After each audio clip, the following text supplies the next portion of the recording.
here we are back to working on the Focus today.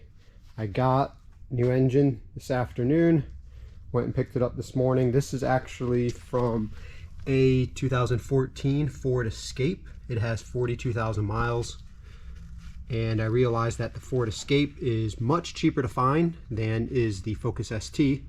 They are the same 2-liter turbo. They are both a VIN 9. You can see the turbo and whatnot, all pretty much the same. This one came with the turbo. It's all complete, it's all wrapped up. Pretty excited to find this with only 42,000 miles. They gave me a great price on it. So much cheaper than an ST engine. The differences I could see mainly are just this oil cooler. The coolant lines are a little different. The ST has a cooler here, whereas the Ford Escape, just the standard oil filter housing adapter. All the wiring and everything underneath looks all to be the same. Throttle body on the intake all looks to be the same. So as far as I can tell, not much is going to change. I'm going to swap over the oil filter housing adapter. I got to get another gasket for that. Haven't picked that up yet. And the oil pans are the same, but you can't see it here, but there's some yellow right there. There is a small crack from where they dropped it in the yard. So I don't think there's any issue with that, but I will check it out when I swap the pan. So other than that, pretty excited. Finally going to make some progress.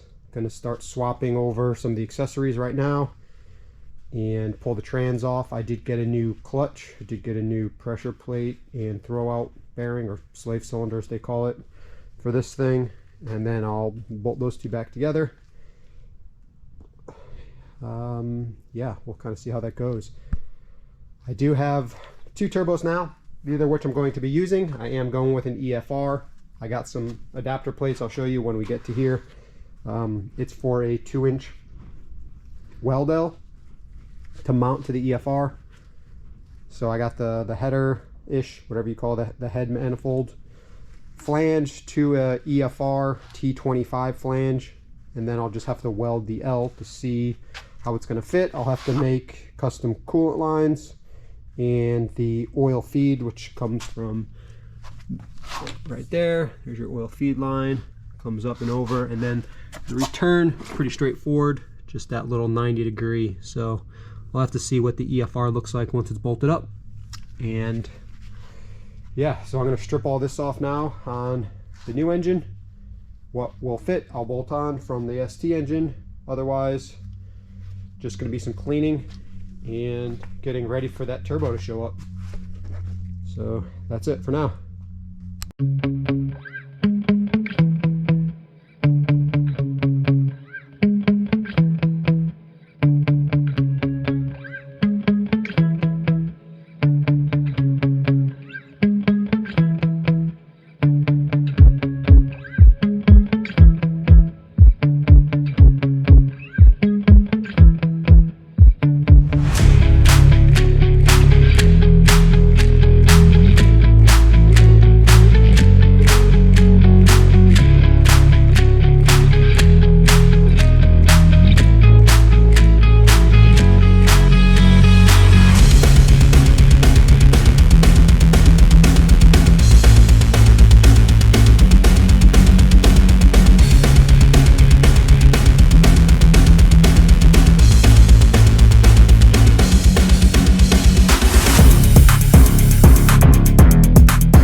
Okay, that didn't record when I went to set it back on. I guess I hit the button, but the camera automatically powered off, so it didn't get it. But you saw me struggling a little bit trying to use the hammer.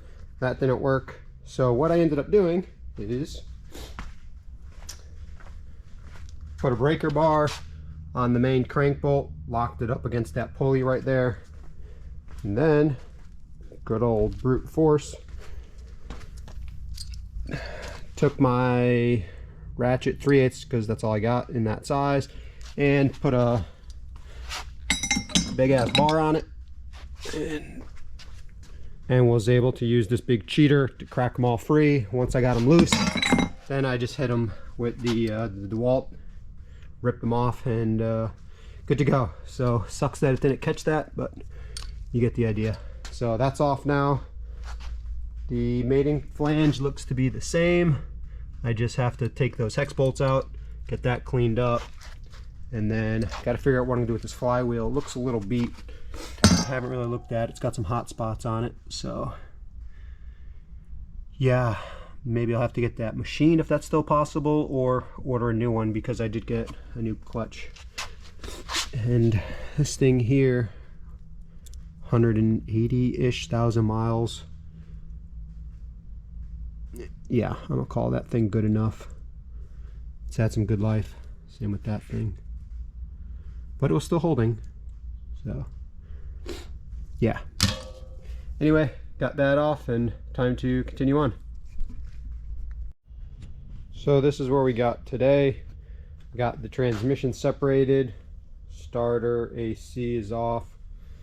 This is the old block right here from the ST, mostly broken down. I got to get the oil pan off, and here's the new one from the Escape. Got the turbo off. I'll probably take that mount off down here because that was a little tough to get in and out when I was lowering it, so I had to remove that whole carrier for the jack shaft. So I'll probably take that off before I put it in, but I'd like to get this engine on the stand so I can get the oil pan off, swap the oil pan out. But yeah, other than that, pretty good progress for today. And yeah, I'm gonna call that good. Stay tuned.